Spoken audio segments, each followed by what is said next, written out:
बिस्मिल्लाहिर्रहमानिर्रहीम। अस्सलाम वालेकुम viewers, welcome to my channel easy food cooking secret. तो कैसे हैं आप सब? उम्मीद करती हूँ सब खैरियत से होंगे। तो आज मैं आप लोगों के लिए चिकन रेशेदार शामी कबाब की रेसिपी लेकर आई हूँ। बिल्कुल परफेक्ट रेशेदार जूसी शामी कबाब बनकर तैयार होंगे। तो अपने रेसिपी को बिना स्किप किए एंड तक देखना है और चैनल पर नए हैं तो चैनल को प्लीज़ ज़रूर सब्सक्राइब कर लिया करें। तो चलें आए देख लेते हैं कि हमें चिकन शामी कबाब बनाने के लिए किन किन चीज़ों की ज़रूरत है। तो बिस्मिल्लाहिर्रहमानिर्रहीम। सबसे पहले यहाँ पर मैंने ली है दाल चना मैंने ली है 2 कप। इसे मैंने तकरीबन 2 से 3 घंटे भिगो कर रखा है। तो ये अच्छे से फूल चुकी है और पानी आपने अच्छा खासा लेना है। इसे 2 से 3 बार धोकर फिर भिगोना है। यहाँ पर मैंने लिया है चिकन ब्रेस्ट, ये मैंने आधा लिया है, ये तकरीबन 250 ग्राम है। साथ मैंने प्याज लिए हैं 2 अदद दरमियाने साइज़ के, अदरक का पेस्ट आधा चाय का चम्मच, लहसुन का पेस्ट आधा चाय का चम्मच, नमक लिया है 1 चाय का चम्मच, पीसी लाल मिर्चें 1.5 चाय का चम्मच और कुटी लाल मिर्च ली है 1 चाय का चम्मच, पिसा धनिया 1.5 चाय का चम्मच, सफ़ेद ज़ीरा 1 चाय का चम्मच, साबुत काली मिर्चें 1 चाय का चम्मच और दालचीनी की मैंने 1 इंच की स्टिक ले ली है।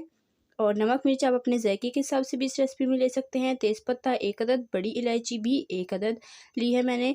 तो चलें रेसिपी की तरफ चलते हैं। ये थे हमारे टोटल इंग्रेडिएंट। बहुत ही सिंपल और इजी रेसिपी है। घर में मौजूद सादा से मिसालों से हम मज़ेदार रेशेदार शामी कबाब बनाएंगे। तो यहाँ पर एक बर्तन में हमने शामिल कर देना है 2 गिलास पानी के। तो पानी आपने इतना ही लेना है कि जिसमें सारी चीज़ें अच्छे से गल जाएं और साथ ही साथ वो इजी ड्राई हो जाए। तो उसके बाद हम इसमें भिगोई हुई दाल चना शामिल कर देंगे।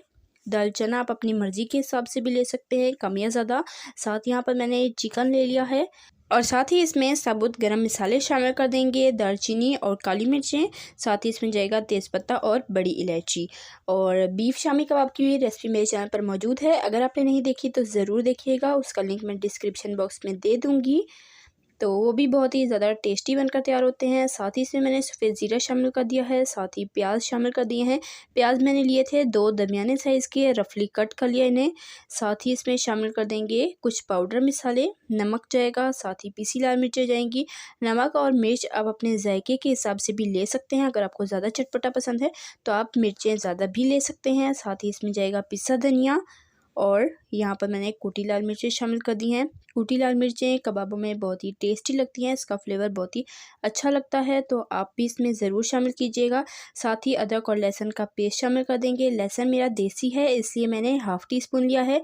अगर आपके पास मोटा वाला लहसुन हो तो आप 1 चाय का चम्मच भी ले सकते हैं। तो इसे अच्छे तरीके से मिक्स करेंगे। फ्लेम मैंने हाई की हुई है और उबाल आने का वेट करते हैं। इसी दौरान अगर आपको रेसिपी ज़रा सी भी पसंद आ रही है तो वीडियो को लाइक कर लें, शेयर कर लें अपने फ्रेंड एंड फैमिली मेम्बर्स के साथ। और चैनल पे नए हैं तो चैनल को प्लीज़ ज़रूर सब्सक्राइब किया करें। साथ मौजूद बेल आइकन को भी प्रेस कर लिया करें ताकि आपको हमारी हर नई आने वाली वीडियो का नोटिफिकेशन सबसे पहले फ्री में मिल सके और आप हमारी कोई भी मज़ेदार सी रेसिपी मिस ना कर सकें।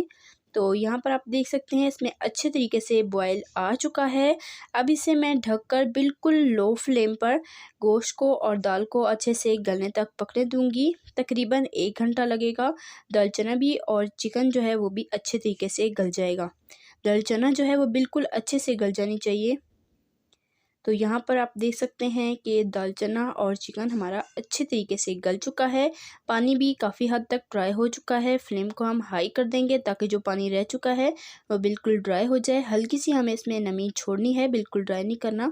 और दाल चना आप देख लें बिल्कुल परफेक्ट अच्छे से गल चुकी है। दाल चना को बहुत ही अच्छे से गलाना है ताकि जब हम इसे कूटें तो बिल्कुल भी साबुत दाना ना रहे। तो बिल्कुल अच्छे तरीके से दाल चना को गलाना है। साथ यहाँ पर मैं जो साबुत गरम मसाले हैं, तेज़पत्ता, दालचीनी और बड़ी इलायची, ये 3 मसाले हम इसमें से निकाल लेंगे और काली मिर्चें रहने देंगे। उसके साथ ही हम दाल को अच्छे से कूटेंगे। तो यहाँ पर मैंने तेज़पत्ता भी निकाल लिया है और साथ ही बड़ी इलायची जो है ये भी हम निकाल लेंगे। तो काली मिर्चें इसी में रहने देंगे। काली मिर्चों का फ्लेवर अच्छा लगता है तो काली मिर्चों समेत ही हम दाल को कूट लेंगे। और यहाँ पर जो चिकन है इसको भी हम निकाल लेंगे। चिकन ब्रेस्ट ज़रूरी नहीं है, आप चिकन का कोई सा भी पार्ट ले सकते हैं। तो चिकन को हम निकाल लेंगे, दाल को अच्छे से ठंडा कर लेंगे और इसे अच्छे से कूट लेंगे। ग्राइंड नहीं करेंगे बल्कि इसे अच्छे से कूटेंगे और जो चिकन है उसके रेशे कर लेंगे। तो कूटने के बाद आपको दिखाते हैं इसकी लुक।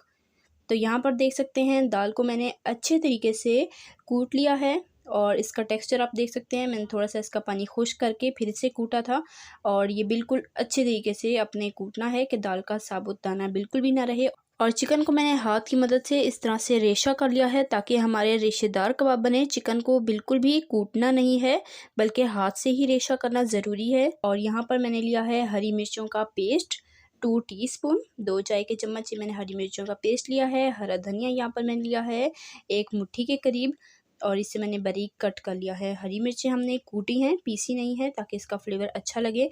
तो हरी मिर्चें इसमें शामिल करेंगे, साथ ही इसमें शामिल कर देंगे हरा धनिया और यहाँ पर जो हमने चिकन के रेशे करके रखे थे ये इसमें शामिल करेंगे और इसे हाथ की मदद से अच्छे तरीके से मिक्स कर लेंगे। तो मैंने इसे अच्छे से मिक्स कर लिया है और ये हमारा कबाबों का मिक्सचर बनकर तैयार हो चुका है। टेक्सचर आप इसका देख सकते हैं, बिल्कुल इस तरह से स्मूथ होना चाहिए। और दाल का पानी जो है वो आपने बिल्कुल ड्राई नहीं करना बल्कि हल्की सी उसमें नमी रहने देनी है। और टेक्सचर आप देख सकते हैं हमारे कबाबों का बिल्कुल परफेक्ट रेडी हुआ है। अब इस तरह से थोड़ा सा मिक्सचर लेकर तो हम इसके कबाब रेडी कर लेंगे। पहले बॉल बनाएंगे और फिर हाथ की मदद से फैलाकर इस तरीके से हम इसकी शेप बना लेंगे। साइज़ आप अपनी मर्ज़ी के हिसाब से छोटा या बड़ा रख सकते हैं। मोटाई भी आप अपनी मर्ज़ी के हिसाब से भी रख सकते हैं। मैं इसके नॉर्मल साइज़ रख रही हूँ। तो ये देखें हमारे कबाब जो है वो रेडी हो चुका है, इसकी शेप हमने बना ली है। इसी तरीके से बाकी के भी सारे कबाब हमने बना लेने हैं और मोटाई आप देख सकते हैं मैंने इसकी इतनी रखी है। तो यहाँ पर मैंने सारे कबाब बना लिए हैं। अगर आप कबाब को फ्रीज़ करना चाहते हैं, महफूज करना चाहते हैं, तो आप किसी एयर टाइट डब्बे में इसकी लेयर रख कर बीच में फिर बटर पेपर रख कर फिर इसकी लेयर्स लगाकर तो आप इसे फ्रीज़ करके रख सकते हैं 6 महीने तक। ये बिल्कुल भी ख़राब नहीं होंगे। तो अब मैं इसको फ्राई करके आपको दिखाती हूँ इसकी फ़ाइनल लुक। तो यहाँ पर मैंने तवे को अच्छे तरीके से गर्म कर लिया है। आप चाहें तो पैन में भी इसे बना सकते हैं। तो मैं इसे अंडे में डिप करती जाऊंगी और इसे फ्राई करती जाऊंगी। अंडे को मैंने अच्छे से फेंट कर उसमें हल्का सा नमक और हल्की सी लाल मिर्च डालकर तो उसमें से कबाब को डिप करते हुए हमने तवे पर डाल देने हैं। तो तकरीबन 3 से 4 मिनट लगेंगे एक साइड पर कलर आने में और उसके बाद हम दूसरी साइड पे भी इसे 3 से 4 मिनट पकाएंगे। तो तकरीबन 5 से 6 मिनट में हमारे कबाब फ्राई हो जाएंगे। ये ऑलरेडी पके हुए हैं, बस हमें इस पर कलर लाना है। तो इसलिए मैं मीडियम फ्लेम पर इसे फ्राई कर रही हूँ। तो कबाब बहुत ही जल्दी पक जाते हैं, बिल्कुल भी इसे टाइम नहीं लगता। तो कबाब का एक बैच हमने रेडी कर लिया है। दूसरे बैच के लिए भी तवे पर तकरीबन 2 से 3 खाने के चम्मच ऑयल डालेंगे और इसमें फ्राई कर लेंगे। मैं इसे शैलो फ्राई करी हूँ, आप चाहें तो डीप फ्राई भी कर सकते हैं। तो कबाब हमारे सारे रेडी कर लेते हैं, उसके बाद आपको फाइनल लुक दिखाती हूँ।